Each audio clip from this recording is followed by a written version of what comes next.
Hello my dear students, welcome back to my class. Myself Saloni Singh और हम कर रहे हैं chapter number 9 coordination compound, specially focusing for board exams and as well as NEET exams. तो जो भी बच्चे इन चीज़ों के लिए प्रिपेयर कर रहे हैं और अपने बेसिक्स को पक्का करना चाहते हैं वो ये वीडियोस ज़रूर से ज़रूर देखें। एक और इम्पॉर्टेंट बात, अगर आपने इनसे प्रीवियस वीडियोज़ नहीं देखी है, इस चैप्टर की एक भी वीडियो मिस की है तो आपको आगे का कुछ भी समझ में नहीं आएगा।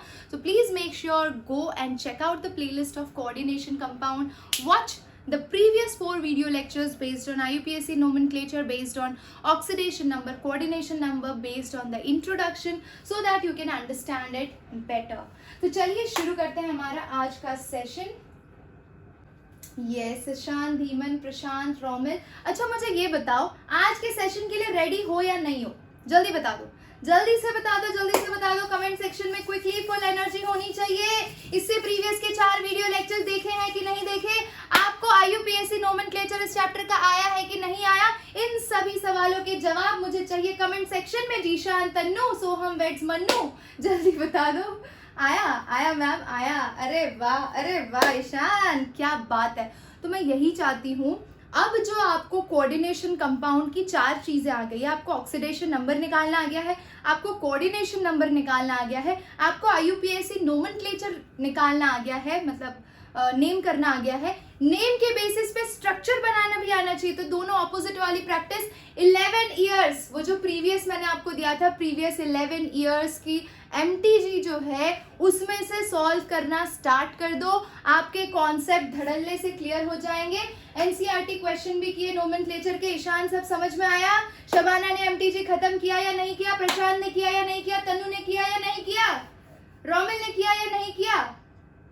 रोमिल, सारी किताबें अच्छी है. प्रीवियस ईयर्स के क्वेश्चन किसी भी बुक में चेंज नहीं होने वाले. प्रीवियस ईयर्स मतलब प्रीवियस ईयर्स, तो वो किसी भी बुक में हो, बस करना जरूरी है. आइदर इट इज अरिहंत और वो you are going for Oswal और you are going for Disha publication, anyone will work. ठीक है, चलो बहुत बढ़िया. तो हम आज का सेशन शुरू करते हैं. इंपॉर्टेंट है, नोटबुक लेकर बैठे हो तो मुझे बड़ी खुशी होगी. लेकर बैठे हो कि नहीं बैठे, जल्दी से बता दो. तो हम स्टार्ट करेंगे बॉन्डिंग इन कोऑर्डिनेशन कंपाउंड, क्योंकि जो आपका आइसोमेरिज्म है that is excluded. Where is Ekta Kapoor? Ekta Kapoor कहाँ है? हमारी एकता कपूर कहाँ है? जल्दी से बताइए. ये बात, वेरी गुड बच्चा. तो आइसोमेरिज्म हम करेंगे, बाद में करेंगे. पहले जो हमारा मेजर पोर्शन है उसे फटाफट से कवर कर लेते हैं, जो हमारा प्राइम फोकस होगा. Let's start with bonding in coordination compound. मुझे ये बताइए कि इस चैप्टर में सबसे पहली थियोरी आपने कौन सी पढ़ी थी? First theory which I have taught you in this chapter. Vaishali, कितना पोर्शन है? Full portion. Werner's theory, very good. आपने वर्नर्स थियोरी पढ़ ली. आपको ये पता चल गया कि वर्नर एक पहला साइंटिस्ट था जिसको इस काम के लिए नोबेल प्राइज भी मिला था. वर्नर वो साइंटिस्ट था जिसने सबसे पहले कोऑर्डिनेशन कंपाउंड या कोऑर्डिनेटेड कॉम्प्लेक्सेस को समझना शुरू किया था. लेकिन उसकी थियोरी इतनी लेवल की इफेक्टिव नहीं थी कि वो पूरी तरह से कोऑर्डिनेशन कंपाउंड की बॉन्डिंग को एक्सप्लेन कर सके. करेक्ट है ना? तो वर्नर ने क्या किया था? वर्नर ने सब कुछ एक्सप्लेन किया, लेकिन वर्नर की थियोरी में ये नहीं पता चल रहा था कि भैया सोडियम क्यों कॉम्प्लेक्स नहीं बनाता है, क्यों DNF ऑर्बिटल के एलिमेंट से यूजुअली कॉम्प्लेक्स बनाते हैं, P ब्लॉक के एलिमेंट जल्दी कॉम्प्लेक्स नहीं बनाते, या फिर S ब्लॉक के एलिमेंट्स कॉम्प्लेक्स नहीं बनाते. तो ऐसा क्या खास रीजन है? ये हमें वर्नर थियोरी से कहीं भी पता चला? जल्दी से बताओ. वर्नर थियोरी में कहीं भी आपको इस क्वेश्चन का आंसर मिला हो कि मैम सीशियम क्यों नहीं बनाता कॉम्प्लेक्स, क्यों आयन बनाता है, क्यों कोबाल्ट बनाता है, क्यों क्रोमियम बनाता है? नहीं मिला. ठीक है, यानी कि हमें और भी बढ़िया थियोरी की जरूरत पड़ेगी. तो भाई बढ़िया थियोरी में लेटर ऑन आया हमारे पास valence bond theory, crystal field theory and molecular orbital theory. मुझे ये बताओ, ये तीनों नाम आपने कहाँ सुने हैं? जल्दी से बता दो. शबाना, तन्नु, ईशान, वेट्स, मन्नू, वैशाली, जल्दी बताओ. 11th में कौन से चैप्टर में पढ़े थे? कोऑर्डिनेशन कंपाउंड में. Very good. वहां पे भी VBT को इतने सस्ते तरीके से समझाया हुआ था हाइड्रोजन की बॉन्डिंग को लेकर. लेकिन जरा VBT के की फीचर्स हम देखते हैं. लेट मी टेल यू कि बॉन्डिंग इन कोऑर्डिनेशन कंपाउंड को पूरी तरह से किसी एक थियोरी से एक्सप्लेन नहीं किया जा सकता। हम सिर्फ ये बोल सकते हैं कि वीबीटी थ्योरी वर्नर्स थ्योरी से बेहतर है और वीबीटी से बेहतर क्रिस्टल फील्ड थ्योरी है। तो भाई हम धीरे धीरे प्रोग्रेस कर रहे हैं, पर 100% सेटिस्फैक्ट्री आंसर हमें किसी भी थ्योरी से नहीं मिलता है। कोई बात नहीं, चलो पहले वैलेंस बॉन्ड थ्योरी को समझते हैं। देखिए, पहला पॉइंट, इसके की फीचर्स इसलिए समझा रही हूँ, की फीचर्स एग्जाम में लिखने को नहीं आते हैं, लेकिन अगर वो आपने समझा है तो आपको बॉन्डिंग करते वक्त कई चीजें दिमाग में क्लियर रहेंगी, समझे। तो सबसे पहला पॉइंट देखते हैं, suitable number of vacant orbitals must be present on central metal atom for coordination bond formation। क्या मतलब हुआ इसका? मेरे पास कोई भी कॉम्प्लेक्स हो जिसके अंदर मान लो ये मेरे पास है NiCO4 बच्चा, है ना। अगर मुझे ये कॉम्प्लेक्स बनाना है तो भैया सीधी सी बात है कि ये जो आपका सेंट्रल मेटल एटम है, अगर निकल को कोबाल्ट के साथ कोऑर्डिनेशन बॉन्ड फॉर्म करना है तो निकल के पास खाली ऑर्बिटल होने चाहिए ना। कितने खाली ऑर्बिटल होने चाहिए? Let's continue with the session. Okay बच्चा, तो वैलेंस बॉन्ड थ्योरी की हम बात कर रहे थे। वर्नर्स थ्योरी के बाद जो हम नई थ्योरी में घुसे, that is valence bond theory. इस वैलेंस बॉन्ड थ्योरी के की फीचर्स क्या थे, तो ध्यान से सुनना। मेरे पास मान लो ये कॉम्प्लेक्स है NiCO4। अब जरा ध्यान से सुनो, यहाँ पे अगर CO यानी कि आपके कार्बोनिल लिगैंड को अगर निकल से कंबाइन होना है तो निकल के पास क्या होने चाहिए? वैकेंट ऑर्बिटल्स होने चाहिए, खाली ऑर्बिटल्स होने चाहिए, तभी वो कार्बोनिल के लोन पेयर ऑफ इलेक्ट्रॉन्स को अपने खाली ऑर्बिटल्स में जगह दे पाएगा। करेक्ट है कि नहीं? है ना। Very good.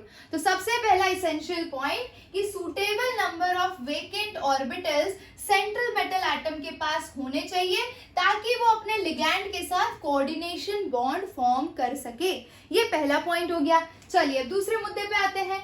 Depending upon total number of bonds to be formed, the central metal atom और central metal ion can use atomic orbitals to form hybrid orbitals. भाई मुझे ये बताओ, NiCO4 के केस में आपको कितने कार्बोनिल ग्रुप को निकल से अटैच करना है? कितने कार्बोनिल ग्रुप को निकल से अटैच करना है, जल्दी से बताइए कमेंट सेक्शन में। 4। करेक्ट। अगर उसे 4 कार्बोनिल को अटैच करना है तो कायदे से उसके पास 4 खाली ऑर्बिटल्स होने चाहिए जिसमें वो 4 कार्बोनिल्स को जगह दे सके। बात समझे?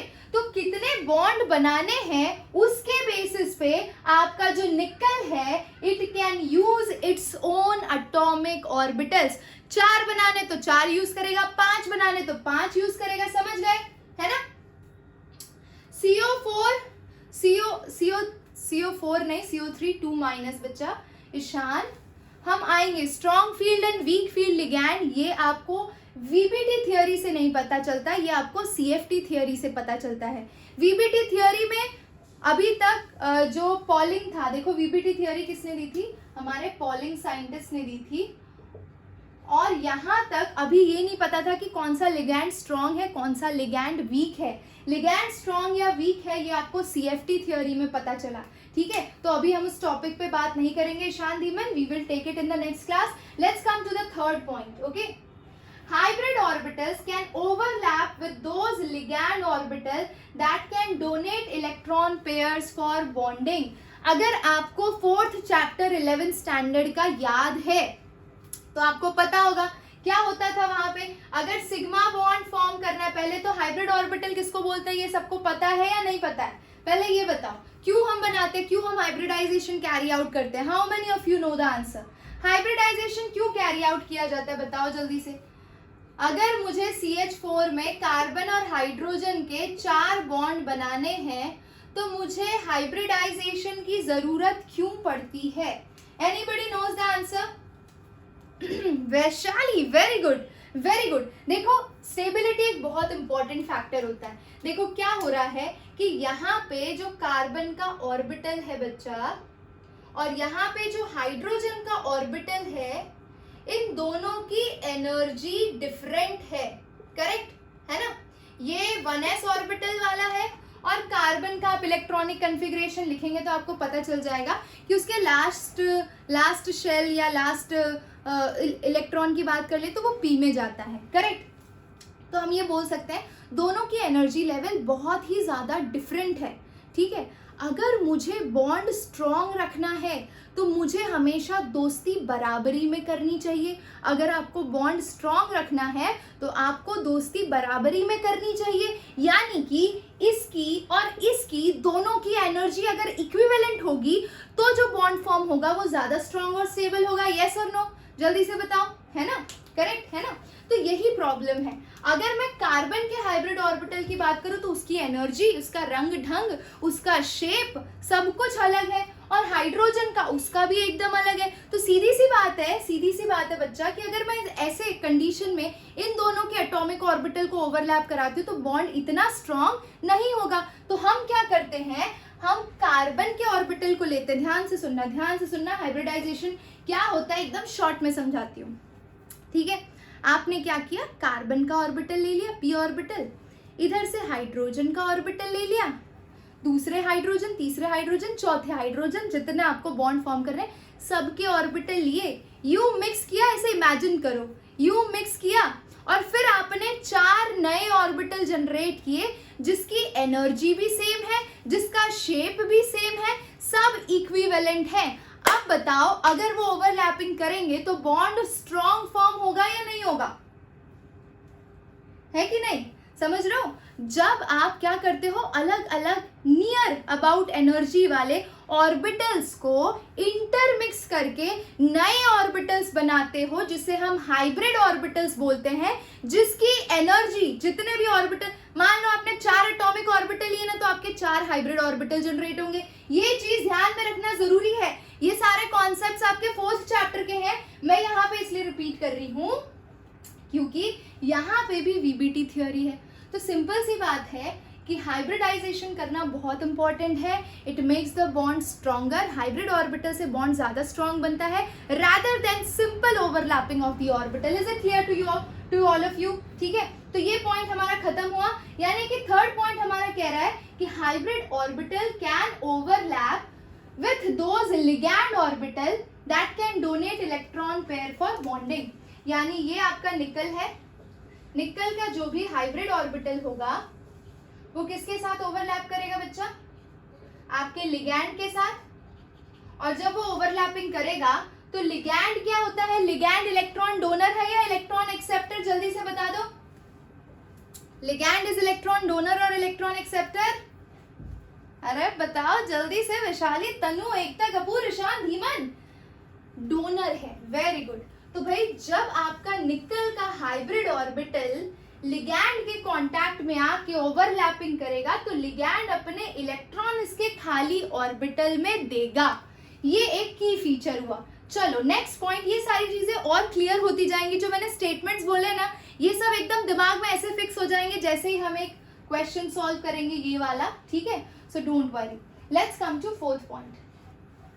High spin and low spin complexes depends on which d orbital are used for hybridization। बच्चा जब हम VBT थियोरी के हिसाब से बॉन्डिंग करेंगे तब आप देखोगे कई बार अंदर का d ऑर्बिटल यूज हो रहा है, कई बार बाहर का d ऑर्बिटल यूज हो रहा है। जब अंदर का d ऑर्बिटल यूज होता है तो उसे हम हाई स्पिन या लो स्पिन कॉम्प्लेक्स के हिसाब से बाइफरकेट करते हैं। जब वो आएगा तो मैं आपको स्पेसिफाई कर दूंगी, ठीक है। और लास्ट पॉइंट है कि कोऑर्डिनेशन कंपाउंड के अंदर भी सिग्मा और पाई बॉन्ड दोनों फॉर्म हो सकते हैं। आपके पास required amount of vacant orbitals होने चाहिए, सब कुछ बन सकता है, सिग्मा भी पाई भी, ठीक है। बाइफरकेट यानी कि डिफरेंशिएट, है ना।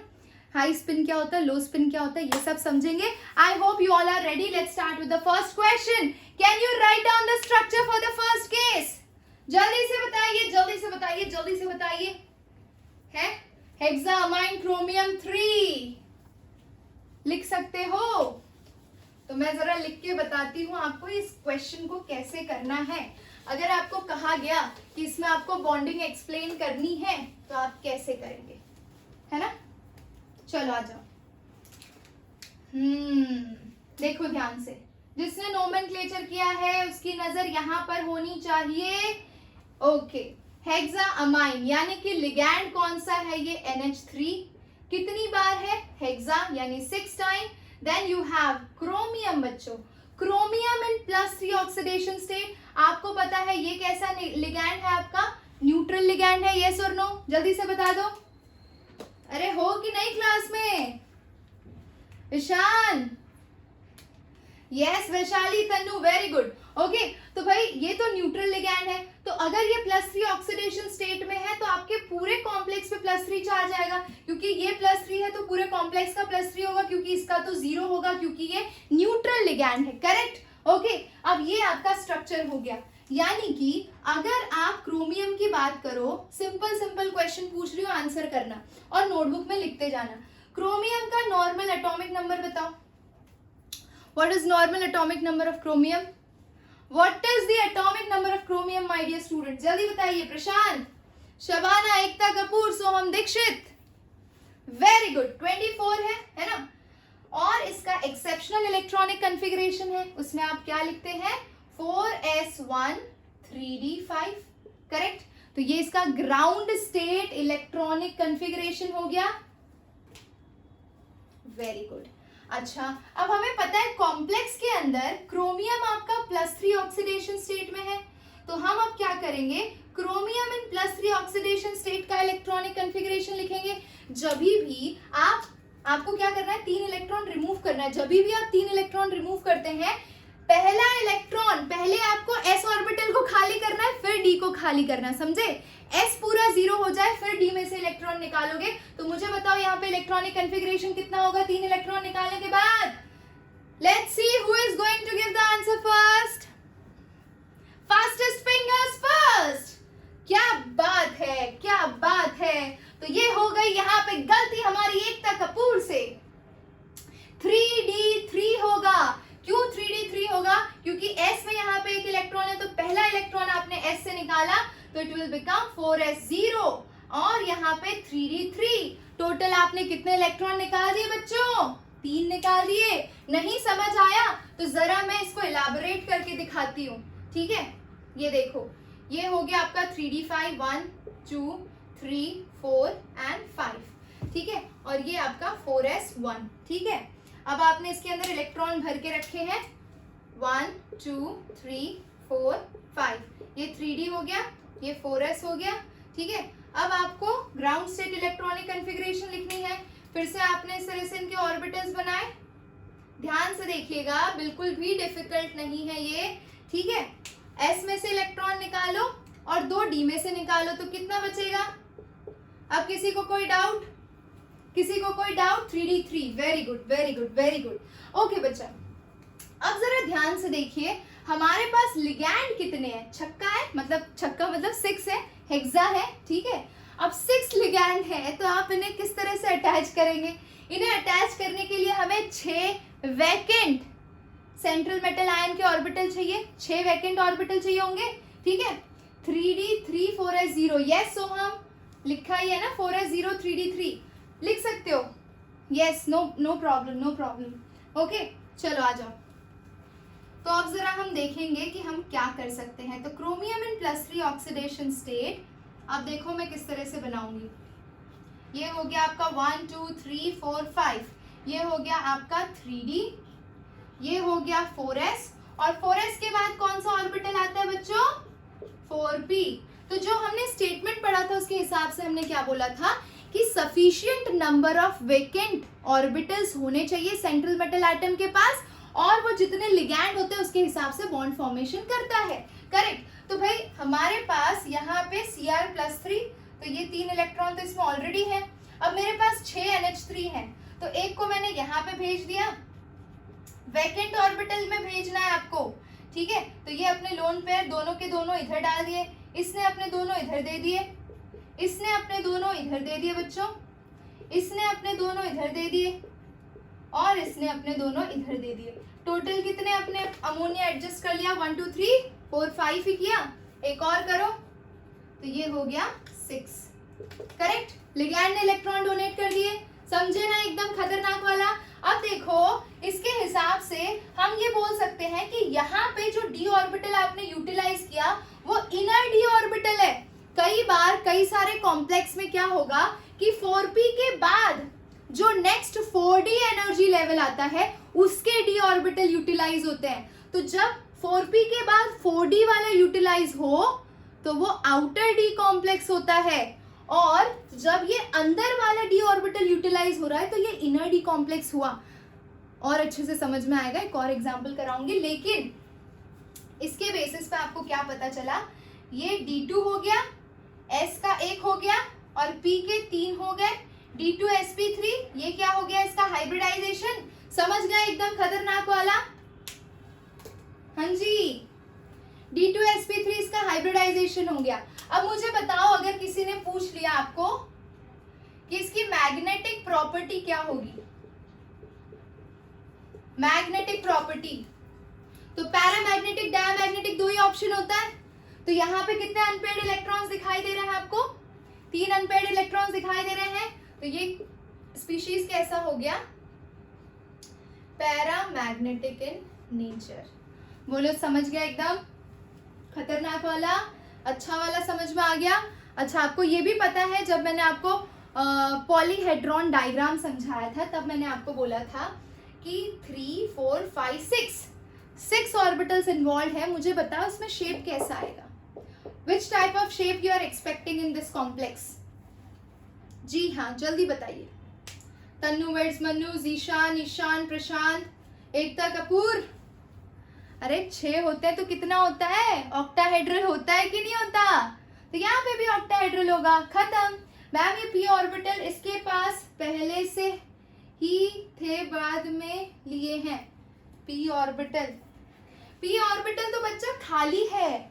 देखो क्या होता है, गांव के जो बड़े बड़े घर होते हैं ना, या हवेलियां होती हैं, तो वहां पे आप 2 ही कमरों में रहते हो, बाकी के कमरे आपके खाली होते हैं।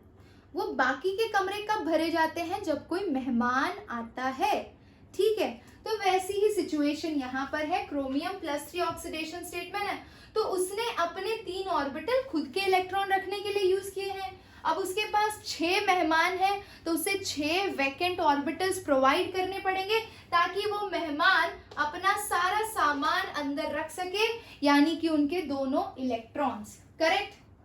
बाइपिरामिडल सोहम दीक्षित नहीं होगा। बाइपिरामिडल कब होगा, जब आपके हाइब्रिड ऑर्बिटल्स टोटल 5 हो। यहाँ पे कितने हो रहे हैं, P के 3, S का 1 और D के 2, कितने हुए, 3, 4, 5, 6। करेक्ट। D2sp3 या sp3d2, याद करो, sp3d2 में 6 होता है या D2sp3 में 6 होता है। तो उसके हिसाब से शेप कौन सा आ गया आपका, ज्योमेट्री कौन सी आ गई आपकी, ऑक्टाहेड्रल। Very good. चलिए, ये जो चीजें आप यहाँ पे समझ रहे हो ना कि बॉन्डिंग के लिए कितने ऑर्बिटल आएंगे, आपको कहीं ना कहीं से जुगाड़ करना ही पड़ेगा। 6 लिगैंड है तो 6 ऑर्बिटल आपको खाली करके रखने पड़ेंगे। आप कैसे करेंगे वो पता नहीं है। Let's check the next complex, NiCO4। थोड़ा सा अलग है वो, इसीलिए आपको ध्यान रखना पड़ेगा उसको, ठीक है। चलो, ये स्क्रीनशॉट ले सकते हो आप, स्क्रीनशॉट ले लो, चलो जल्दी करो।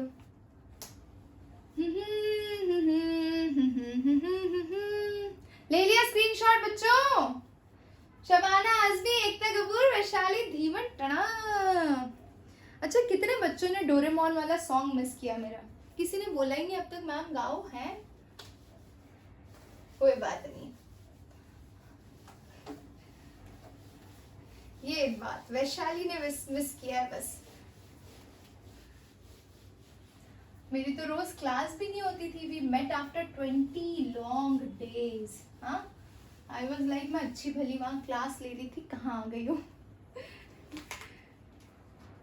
ब्लैक सा आ गया मैंने भी। ओके, चलिए गाएंगे हम। पहले ये क्वेश्चन कर ले, टेट्रा कार्बोनिल निकल, टेट्रा कार्बोनिल निकल, ठीक है। और यहाँ पे निकल का ऑक्सीडेशन स्टेट 0 है, ठीक है।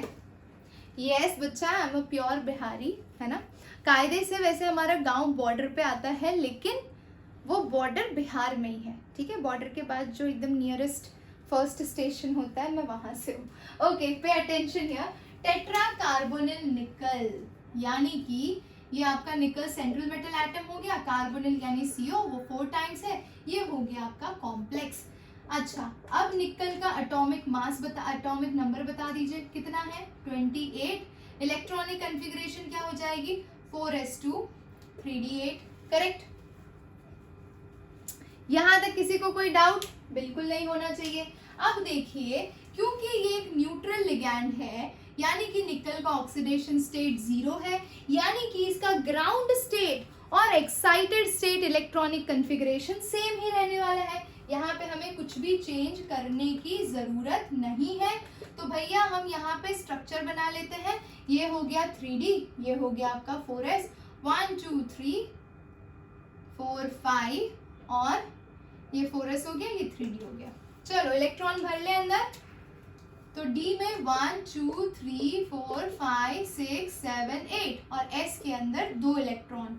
अब जरा ध्यान से देखो, हमारे पास कितने मेहमान हैं? कितने मेहमान है बच्चों, जल्दी से बताओ। 4 मेहमान है ना? 4 मेहमान है, ठीक है। अब 4 मेहमान है तो इनको कहाँ पे एडजस्ट करें? तो भाई हमने सोचा कि निकल के आगे के ऑर्बिटल्स को हम जरा इस्तेमाल कर लेते हैं, लेकिन जब बॉन्डिंग करनी होती है तो कई सारी इस तरह की अननेसेसरी अरेंजमेंट्स होती हैं, फोर्सफुल अरेंजमेंट्स होती हैं, जिसे समझना बहुत ज़रूरी है, जो वीबीटी थ्योरी में पॉलिंग एक्सप्लेन नहीं कर पाया था। उसी में से एक एडजस्टमेंट ये वाली है। हुआ क्या, ध्यान से देखो, 4 कार्बोनिल को एडजस्ट करने के लिए 1 2 3 4 5, हाँ, 4 कार्बोनिल को एडजस्ट करने के लिए S के इलेक्ट्रॉन्स को निकालकर D ऑर्बिटल में पेयरिंग करवा दी गई। क्या समझे? ये देखो क्या समझे, ये आपके निकल के इलेक्ट्रॉन 1 2 3 4 5 6 7 8, यहाँ पे से पहला S का इलेक्ट्रॉन निकाला और उसे यहाँ भेज दिया, और दूसरा S का इलेक्ट्रॉन निकाला और उसे यहाँ भेज दिया। क्यों? S ऑर्बिटल को खाली किया ताकि हम वहां पर कार्बोनिल की बॉन्डिंग कर सके। ये चीज यहीं पर सिर्फ एक्सेप्शन की तरह अप्लाई होती है, हर जगह नहीं होती। हर जगह ये चीज प्रेडिक्टेबल होती है। कार्बोनिल को स्पेशली आप याद रखना कि यहाँ पे ऐसा फोर्सफुल पेयरिंग होता है। समझ गए? कोमल फाइनली ज्वाइन हो गई, क्या बात है बच्चा, क्या बात है। Rahul Singh is also there. So बच्चों ध्यान दो, अब मुझे बताओ कि ये रहा आपका पहला कार्बोनिल जिसने 2 इलेक्ट्रॉन, ये दूसरा कार्बोनिल जिसके 2 इलेक्ट्रॉन, ये तीसरा और ये चौथा। बोलो हाइब्रिडाइजेशन कौन सी आएगी इसकी? हाइब्रिडाइजेशन कौन सी आएगी बच्चा लोग? ये S है आपका और ये 4p है, तो हाइब्रिडाइजेशन कौन सी हुई? अरे वाह, तन्नू वेट्स मन्नू ईशान ने बताया है sp3। S का 1 इन्वॉल्व है और P के 3 इन्वॉल्व है, तो हाइब्रिडाइजेशन हो गया आपका sp3। Very smart. अगर sp3 हाइब्रिडाइजेशन है बच्चा, तो पॉसिबल ज्योमेट्रीज कौन कौन सी है? और मुझे ये बता दो कि ये पैरामैग्नेटिक होगा कि डायमैग्नेटिक। पहले इसका आंसर दो, और यहाँ पे एक नोट करके पॉइंट लिख लो। In order to carry out bonding, in order to carry out bonding, S electrons undergo or carry out pairing with S electron carry out pairing with D orbitals।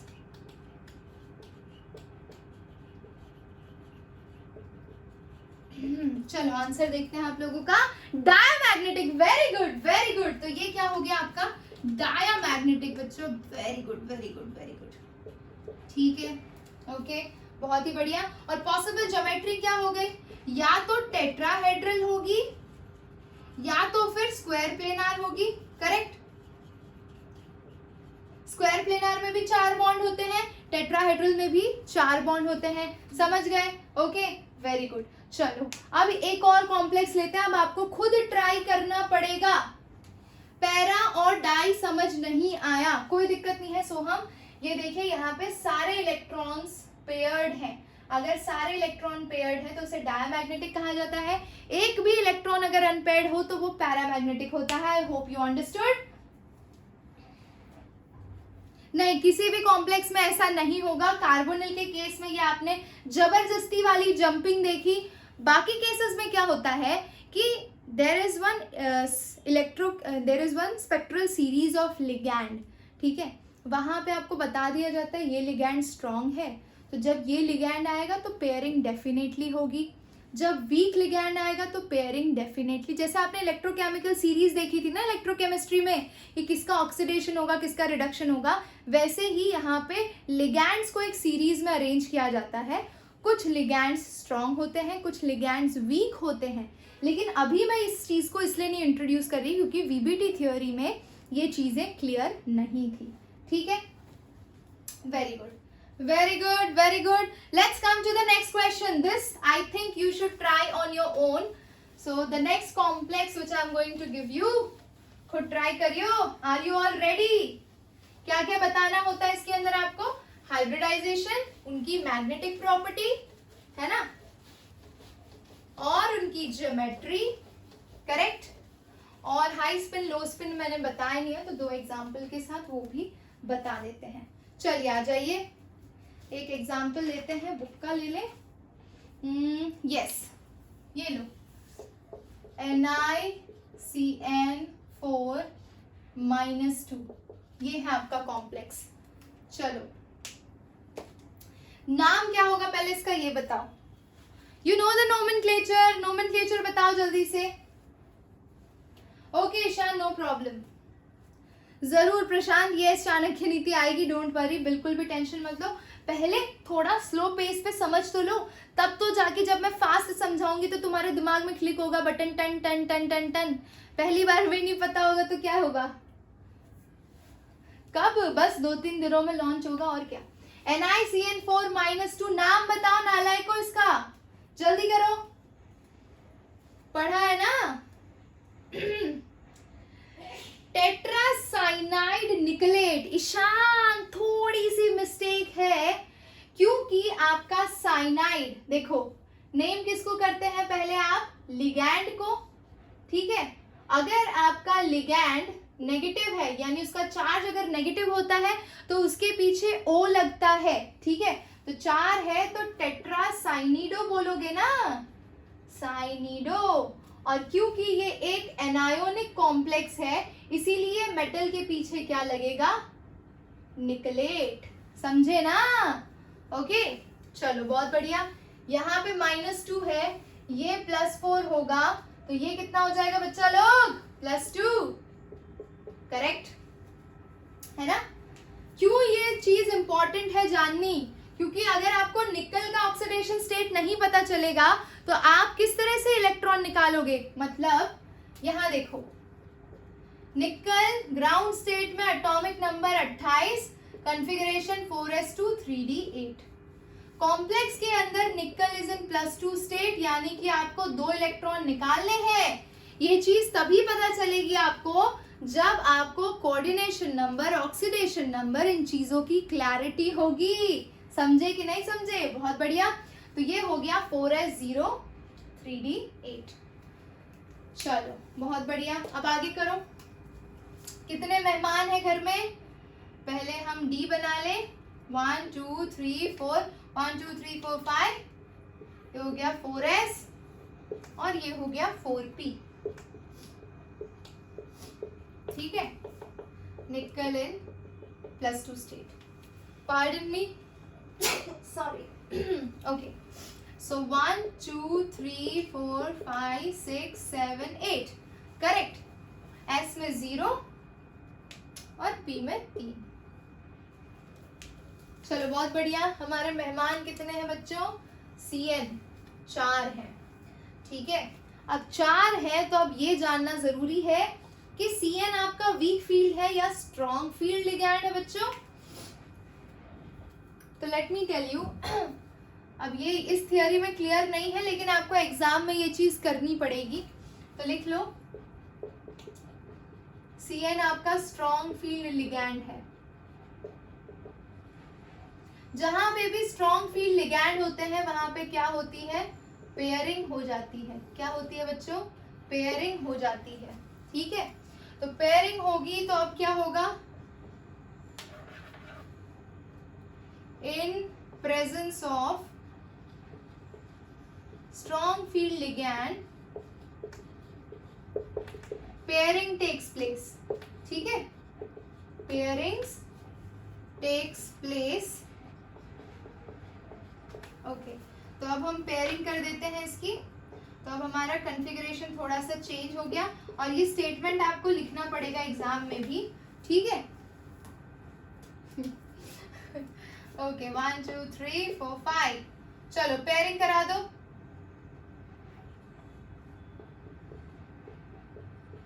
क्या बात है, डी का मेरे पास एक खाली बच रहा है. करेक्ट है ना. एक एस का है और 3 पी के है. हमें चाहिए कितने? 4. तो लो, एक डी का ले लिया, एक एस का ले लिया और 2 हमने ले लिए पी के, है ना. तो ये हो गया sp dsp2. Correct. dsp2 configuration हुआ. dsp2 का कॉन्फ़िगरेशन हुआ बच्चा. Very good. अब देख रहे हो यहाँ पे अंदर का d ऑर्बिटल इन्वॉल्व है. क्या इन्वॉल्व है बच्चों? चलो ये पहले लिख लो अच्छे से. यहाँ पे एक Cn गया, यहाँ पे Cn गया, यहाँ पे एक Cn गया और यहाँ पे एक Cn गया. मैग्नेटिक प्रॉपर्टी लिख दो, डायमैग्नेटिक. और आपका हाइब्रिडाइजेशन dsp2. तो 2 3 4 4 हाइब्रिड ऑर्बिटल्स होंगे. 4 हाइब्रिड ऑर्बिटल्स के बेसिस पे या तो इसका शेप टेट्राहेड्रल होगा या तो फिर स्क्वायर प्लेनार होगा. ठीक है, स्क्वायर प्लेनार के चांसेस ज्यादा होते हैं. अब आ जाओ, क्योंकि यहाँ पर पेयरिंग हो रही है बच्चा. क्या हो रही है? आपका इनर डी ऑर्बिटल इन्वॉल्व है. ठीक है, इनर डी ऑर्बिटल के इन्वॉल्व होने की वजह से यहाँ पे क्या हो रही है? Spin pairing. पेयरिंग हुई है, इसीलिए हमने यहाँ पे लिखा है स्पिन पेयरिंग हुई है. और क्योंकि यहाँ पे स्पिन पेयरिंग हो रही है बच्चों, तो इसे हम बोलते हैं लो स्पिन कॉम्प्लेक्स. क्या कहा जाता है? जहां पे भी पेयरिंग होगी वहां पे आपका कॉम्प्लेक्स कैसा होगा? लो स्पिन कॉम्प्लेक्स. और इस लो स्पिन कॉम्प्लेक्स को और क्या कहा जाता है? इसको और क्या कहा जाता है बच्चों? हाइपोलिगेटेड कॉम्प्लेक्स. क्या बोल रहे हैं? क्या मैम, इज इट स्टेबल और unstable? It is stable. Hypo नहीं, हाइपर आएगा. हाइपर लिगेटेड कॉम्प्लेक्स लिख लो. ये केस मैंने इनर डी का बताया. एक और इनर डी का इससे पहले किया था आपने, पहले एग्जाम्पल के पहले वाला. वहां पे भी आपने डी ऑर्बिटल अंदर वाला यूज किया था. तो वो इनर डी ऑर्बिटल कॉम्प्लेक्स हो गया, या फिर सिंपल बोलोगे तो लो स्पिन कॉम्प्लेक्स हो गया, क्योंकि वहां पे पेयरिंग हुई थी, स्पिन पेयरिंग. उसको हाइपर लिगेटेड कॉम्प्लेक्स भी आप कह सकते हैं. अंडरस्टूड बच्चों? समझ गए? एकदम टन टना टन. अगला वाला कर पाओगे? अगला वाला ले ले. Yes yes yes yes yes, show me some high energy. Very good very good very good. Let's take another complex. यहाँ पे हम एक और कॉम्प्लेक्स ले लेंगे ताकि हमारा एब्सोल्युटली कॉन्सेप्ट क्रिस्टल क्लियर हो जाए. और 4-5 मैं आपको होमवर्क दूंगी जो आप नेक्स्ट क्लास में मुझे बता दीजिएगा. Yes, you have to try your best. तो मैं आपको नेम देती हूँ, हेक्साफ्लोरिडो कोबाल्टेट. हेक्साफ्लोरिडो कोबाल्टेट. ठीक है. आप बोलोगे मैम कोऑर्डिनेशन नंबर तो दे दो. लो 3. अब ऐसा आपको सबसे पहला बच्चा कहाँ फंसता है वो भी बता देती हूँ. पहला तो उसको ऑक्सीडेशन नंबर ही नहीं निकालना आता, वहां पे वो फंस जाता है. अगर नेम दिया है तो उसका स्ट्रक्चर लिखना नहीं आता. तो ये दोनों चीजें तो पहले क्लियर होनी चाहिए. फर्स्ट स्टेप है. ठीक है, देखो ध्यान से. हेक्साफ्लोरिडो कोबाल्टेट, तो यानी हमारा ये हो गया कॉम्प्लेक्स जिसमें फ्लोरिडो है यानी कि फ्लोराइड, वो 6 टाइम्स है. और फिर आपका कोबाल्ट है. कोबाल्ट अगर आपका +3 ऑक्सीडेशन स्टेट में है और ये अगर -6 में है तो मेरे पास बचता है -3, यानी कॉम्प्लेक्स पे ऊपर चार्ज -3 होगा. ठीक है, अब ये हो गया आपका कॉम्प्लेक्स. अब क्या करोगे आप? तो कोबाल्ट का जनरल इलेक्ट्रॉनिक कॉन्फ़िगरेशन लिखोगे. कितना होगा जनरल इलेक्ट्रॉनिक कॉन्फ़िगरेशन कोबाल्ट का? Iron cobalt, iron 26, cobalt is 27. Atomic, हाँ यहाँ ये दूसरा पॉइंट है जहां पे बच्चा अटकता है।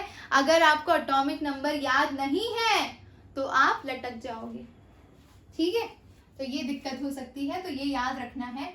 ओके, कोबाल्ट 27 है, तो ये हो गया आपका 4s2 3d7।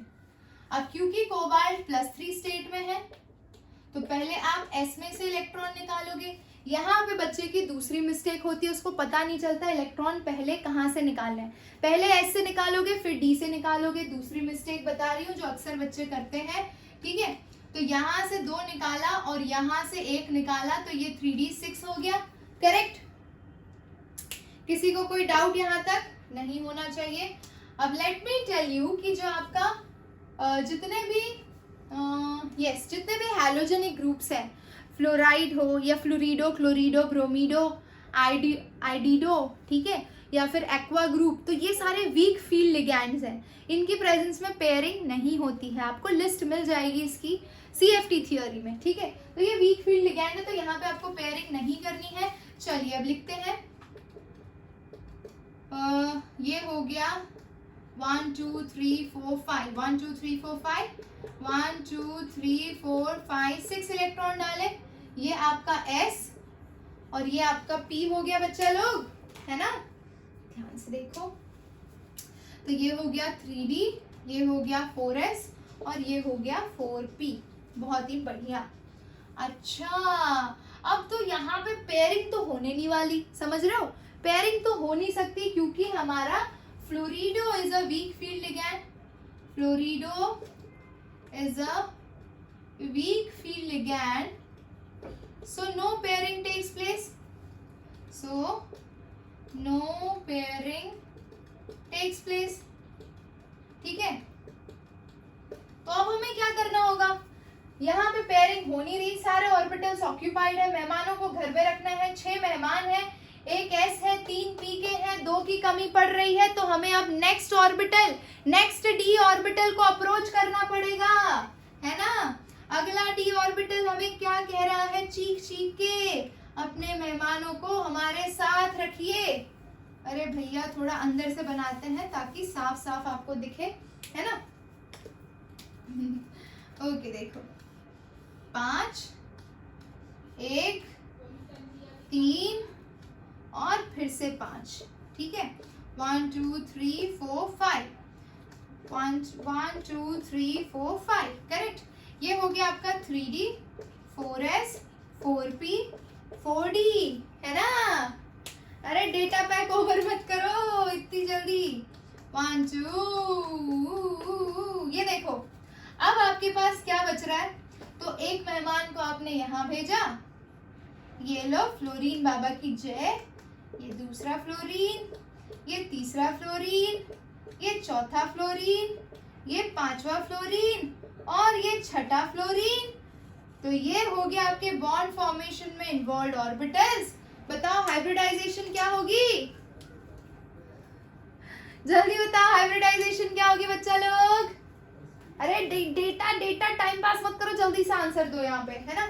क्या हो गया, S का 1 है, P के 3 है और D के 2 है, sp3d2, वेरी गुड, ऑक्टाहेड्रल ही है। और क्योंकि यहाँ पे आउटर D कॉम्प्लेक्स यूज हो रहा है, आउटर D ऑर्बिटल यूज हो रहा है, तो यहाँ पे नो स्पिन पेयरिंग, और क्योंकि यहाँ पे नो स्पिन पेयरिंग तो ये हाई स्पिन कॉम्प्लेक्स बना। कैसा कॉम्प्लेक्स, हाई स्पिन कॉम्प्लेक्स। और क्योंकि ये हाई स्पिन कॉम्प्लेक्स बना बच्चों, तो कुरकुरे खाओ और मस्त हो जाओ, इसको बोलोगे आप हाइपोलिगेटेड। ये हाइपर था, ये हो गया आपका हाइपोलिगेटेड लिगैंड। एनी डाउट, जल्दी से बता दो। और मुझे बता दो पैरामैग्नेटिक होगा कि डायमैग्नेटिक। मेरे हिसाब से क्योंकि इसके पास अनपेयर्ड इलेक्ट्रॉन है तो ये हो गया आपका पैरामैग्नेटिक। इस तरह से ये क्वेश्चन 3 मार्क्स का आता है, ठीक है। आपको ये करना है ground state configuration, excited state. Excited state मेरे कहने का मतलब कि जब वो किसी पर्टिकुलर +3 +2 स्टेट में, तो वो कॉन्फ़िगरेशन लिखिए। उसको रिप्रेजेंट करिए। लिगैंड आने के बाद क्या हुआ वो लिखिए, उसके बेसिस पे उसकी मैग्नेटिक प्रॉपर्टी लिखिए। हाई स्पिन कॉम्प्लेक्स है कि लो स्पिन कॉम्प्लेक्स है कि हाइपोलिगेटेड है कि हाइपरलिगेटेड है, everything you have to mention my dear students. लेकिन बच्चा पहले 2 स्टेप पे ही अटकता है। पहला, या तो उसको नोमेनक्लेचर के बेसिस पे, मतलब नेम के बेसिस पे स्ट्रक्चर लिखना नहीं आता, या तो ऑक्सीडेशन नंबर निकालना नहीं आता, या तो फिर वो एटॉमिक नंबर ही याद नहीं होता उसको। और ये तीनों के चक्कर में, जैसा मेरे साथ हुआ है, ठीक है, ये तीनों के चक्कर में आता हुआ 3 मार्क का क्वेश्चन जय श्री राम हो जाता है। तो बोलो तुम्हारे 3 मार्क आएंगे कि नहीं आएंगे? आएंगे कि नहीं आएंगे? जल्दी बता दो। At least you should remember absolutely clearly till atomic number 30 for CBSE board exams. इतना तो आपको आना ही चाहिए, समझ गए?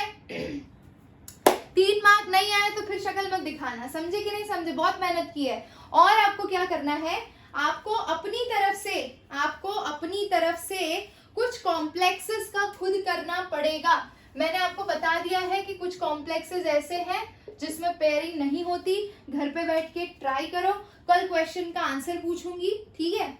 आपके पास है FeCl4 2-, ठीक है? एक तो ये हो गया। आप 21 to 30 की ट्रिक बता दो। देखो कायदे से ट्रिक्स बहुत सारी है, बहुत सारे लोग उसी स्कीम में याद रखते हैं, पर मैं पता है क्या होता है, मैं निमोनिक याद रखती हूँ तो मैं सिंबल्स भूल जाती हूँ। तो मेरे को ऐसे याद है, scandium, titanium, vanadium, chromium, manganese, iron, cobalt, निकल, कॉपर, जिंक। ओके बच्चों, तो आप भी एकदम नेम के साथ याद रखो, 4-5 बार लिखोगे एकदम याद हो जाएगा। गाना बनाना है तो गाना बना देंगे, डोंट वरी, ठीक है? चलो बहुत बढ़िया, ये वाला आपको खुद ट्राई करना है। और मुझे बता दो, क्लोरीन है तो पेयरिंग होगी कि नहीं होगी? जल्दी बताओ, क्लोरीन है तो पेयरिंग होगी कि नहीं होगी? नहीं होगा, वेरी गुड। अगर मैंने वहीं पे वाटर ले लिया तो पेयरिंग होगी कि नहीं होगी? वाटर ले लिया तो पेयरिंग होगी कि नहीं होगी? नहीं होगी, वेरी स्मार्ट। अगर मैंने वहां पे क्या लूं CN ले लूं, NiCN6, तो CN में पेयरिंग होगी कि नहीं होगी? होगी, समझ गए हो? एकदम खतरनाक वाला।